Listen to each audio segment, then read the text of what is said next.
Sean Spicer's with us, RNC Communications Director. Good to see you. Sean, how are you? Good. Welcome to Farmville. It's beautiful. This is beautiful. A beautiful place. It's beautiful. It's a great chance for the Commonwealth of Virginia to show off one of its public universities. It is beautiful. And by the way, how do they? I know you don't know all the details, but how do schools get it? I think that they go into a bidding system with the Commission on Presidential Debates and submit a bid. And as you pointed out, I think correctly so, you've got to be able to adapt and make the renovations necessary. I did a walkthrough here a few months ago. I mean, these guys, this university has been all in when it comes to this, as has Hofstra and WashU and the others. But it's amazing for us, for a place of this size, about 5,000 students, what they've done to accommodate, basically one day of a debate. Absolutely. But I guess they get a lot of good publicity from it.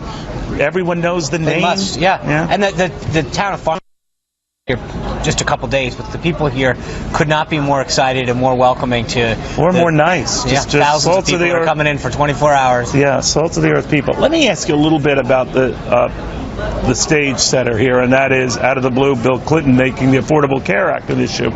Do you think that your candidate, Governor Mike Pence, the Indiana governor, the running mate for Donald Trump, will and should make an issue of that? Oh, absolutely. I mean, Obamacare is a big platform for us to campaign on. And I think you heard President Clinton basically say some of our talking points. What it's done to health care, skyrocketing prices, more people, not being able to afford health care the way that it was supposed to. Yeah, that was surprising the way he said, millions have gotten this coverage, and we're grateful for that. But tens of millions more, I'm paraphrasing here, are paying through the nose for the privilege. Right. And you think about the irony of the Affordable Care Act driving up massive costs, families now having to spend more of their hard-earned dollars every month just to get health care. People getting their coverage dropped, having to change their doctor, their insurance carrier, and so that's something we'd love to be talking about. I think we'll see if Governor Pence. You don't want to be talking about Donald Trump's taxes. Now we're just talking about the issues. I think that's the thing, is that we and Donald Trump, frankly, want to be talking about issues and policies and solutions. He's tweeting during the debate. I do. What do you think of that? I think that's great. Look, You said you think it's great, but your eyes said, "Oh my God." No, look, the number of folks that he has following him on Twitter gives us a huge platform to reach out to voters in real time. Do you ever tell him if he tweets how to tweet? I don't usually. You don't go there? No, I don't go there. So you don't think there's any risk? But he's got a great audience, and he leverages social media in a way that no candidate has ever been able to do. Yeah. What is your sense of the importance of his next debate? Lately we've seen the pattern has been someone loses that first debate, right?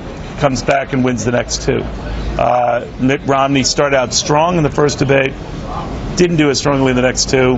Barack Obama wins. It's not a consistent pattern, but it's enough of one to say that Donald Trump has got to do well in St. Louis. Do you agree? Well, I think when you've got 80 plus million people watching, it's a massive opportunity. This one's going to be a town hall style one. I think he interacts with people very well, especially on a one-on-one basis. That gives him an opportunity to talk to them in a way that I think a lot of times people miss because they see him at a rally talking to 40, 50,000 people. Yeah. Him being able to interact with someone and understand and act empathetic and talk about their problems and the solutions that he has that are going to make their lives better and all Americans better, it's something that I think he looks forward to. So I expect a really good performance in St. Louis. I think you're going to see a lot more of him coming at Hillary Clinton.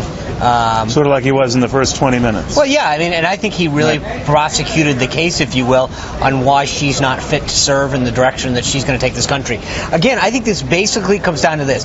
If you are happy with the direction of the country and the way Washington works and with your government, then I think Hillary Clinton's your candidate. That's what they offer. More government, 30 years of inside Washington. I think if you're ready for change, if you're ready for no more excuses, then Trump and Pence are your guys. Sean, great seeing you again. Thanks for coming. Get some rest. I know that's impossible. Probably November 9th. 36 days, I'll rest. Yeah, not that you're counting. No. All right, Sean Spicer, thank you very, very much. All right.